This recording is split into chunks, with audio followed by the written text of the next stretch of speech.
And he's joining us right here, right now on Speak. AJ, what's good with it? What's going on? What's going on? It's all good, family. How you feeling after the win? I'm excited. I'm glad we got the win. Glad to keep moving forward. You know, a lot of stuff we can clean up, but you know, most definitely we got the win. So, yeah. You know what? As I watch the Eagles, especially the offense, I'm an offensive guy, obviously, and watching you and DeVonta work together, like it's some games where you go off, some games he goes off, but the attitude in the room, it stays the same, and I love that. Can you talk about your relationship between you guys? yeah. So me and DeVonta relationship has really just taken off. To be honest, man, I've grown closer to him, and we just look out for each other, man. And it's just like when you know, when you really know somebody, you really know like what they play for, you play that much harder. And I think that's what it is, man. You know what I'm saying? I know what he's dealing with behind the scenes, and he playing for his family. So it's just like I'm playing for his family too. So I like to say that's my little niece over there. So yeah, that's how close we are. I seen that you had that D Wade and LeBron little celebration. That one was lit. Yeah. Hey, AJ, what surprised you most about that game? Because it was a dogfight. It was a dogfight. Now, Shady thought it was going to be a blowout. He thought it was going to be Eagles all day. It almost was a blowout. It almost was. But what was the most surprising thing in that game? Was there ever a point where you was like, we might lose this joint? Talk to me. I definitely felt like it was going to be a dogfight. But as the game progressed, you know, I was thinking like, Shady, man, this might be a blowout.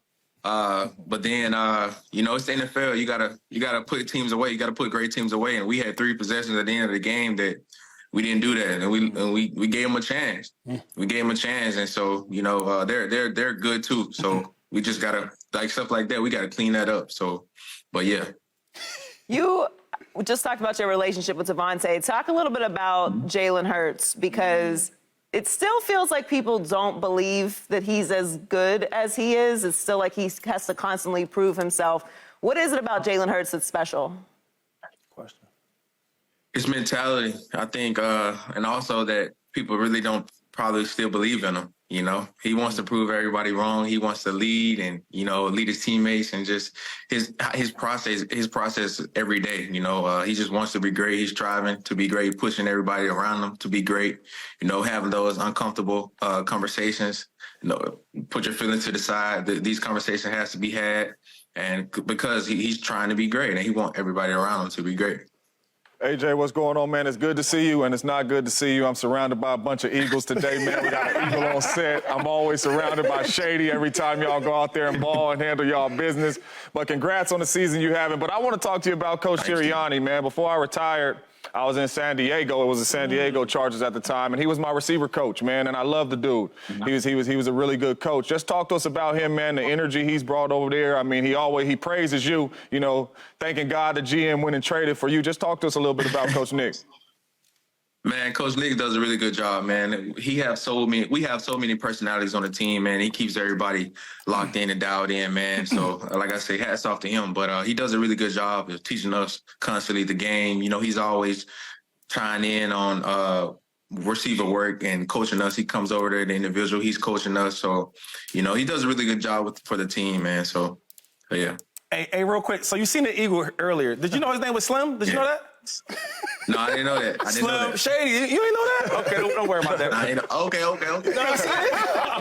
what I did, I asked 2 questions. One is, I know I'm a year late, but I didn't get a chance to talk to you about this. Now, we talked previously a couple times about this football in general, but how's it been in Philadelphia? You coming from the Titans from Tennessee to Philadelphia, and it's a big difference. I know it is, but can you talk about your time as being in Philadelphia? How's it been? It's been amazing, to be honest, man. Just being here in Philly, they always show love. They show support. You know, it's changed for me because I can't go to the grocery store anymore. You know, yeah, get like that.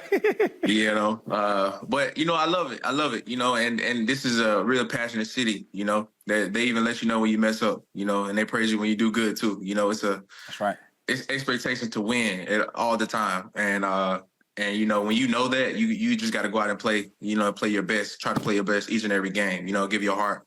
You know, each and every snap. So yeah. That's one thing in Philadelphia I love is like even when we're playing great, they're always cheering for you. But if you're playing bad, they're gonna boo you and let you know. They're gonna let you know. I want to talk about this, though, because it don't get talked about enough. I see a guy like Tyreek Hill balling out. Balling. MVP type year. A.J. Brown balling out MVP type year. Can we talk about that? Because every year it seems to be like a quarterback-driven award. Do you think that maybe you should get some votes for MVP right now? Let's keep it real. You can be honest. You can be honest. Be honest. You put me in a tough situation right now. How we would love this. I would say, you already know. I don't want to answer that. I don't want to answer that, but I do think it's a QB award. I do think it's a QB award, though. So yeah. Hey, let's talk about A.J. Brown, the receiver, for a second, because I got a question. It might sound stupid on the surface, but I'm genuinely curious. Have you always been this good? I've been watching your career since you was at Ole Miss, because I was a college football analyst. Then you come into the league. You was at Tennessee, got some love, didn't get crazy love. Now with the Eagles, a 1,500-yard season last year. You got a 1,000-yard season through 9 games this year. You got 1,000 yards through 9 games, first time in Eagles history. Have you always been this good, or what was the moment that the switch flipped in your career that you said, you know what, now I'm top 2 and it might not be 2? You know what? I can definitely say I wouldn't say I was always this good, but I always just believed in myself and I always just went to work. But when I got to Philadelphia, playing alongside my brother Jalen Hurts, just having that just being comfortable playing with them, I feel like we can do anything and everything whenever we step on the field. We feel like we're the best in the world as soon as we step on the field. And everybody come to see us, and that's the mindset we have when we come out and play. So when I got to Philadelphia, a switch I just turned on the switch, man, and just try to push myself even more, because of I'm playing along somebody that I care about. That's good. We talk a lot about mentality and relationships and energy and all that's obviously very important. But what else is it about the Eagles that you guys just continue to find ways to win games? Even when you don't play your best, even if you have mistakes or you have turnovers, you guys continuously find ways to win. You don't beat yourselves. Is it preparation? Is it coaching? I know the mentality and all that plays a role, but what else is there that we're not seeing? Honestly, I think it's that word mentality, just not taking no for an answer. Even though we mess up and if things may not go well, it's just having that mentality, just refusing to lose. Find a way. I even got it tatted on my wrist, find a way to win. And that's my motto in life. And so I think that's the team DNA, to be honest, just finding a way. What's your will? Finding a way. So. Hey, the race is neck and neck when you talk about receiver play right now, and it's really a two-headed race between you and Tyreek Hill. I led the league in touchdowns at one point. I always would look up at that scoreboard and say, dang, he scored. He right on my heels. How many times you be scoreboard watching or looking at these stats like, dang, Reed going off again. Hey, Jalen, I need this rock. Yeah, so, earlier that day, I'm watching the Kansas City game and Dolphins game. I'm watching Tyreek. I'm like, what is he going to do today? And he didn't go crazy. Yeah. So yeah, sometimes I think about it, but as soon as I get on the field, like I just try to lock in. I try to lock in and try not to worry about it. But most definitely as a receiver, you think about those things, but you got to try to block it out. Yes, sir. AJ, my last question for you is, so last year you guys make it all the way to the Super Bowl, right, against the Chiefs, and you guys lose that game. When you lost that game going to this year, has that helped you guys to be a better team, or hasn't it? I think so.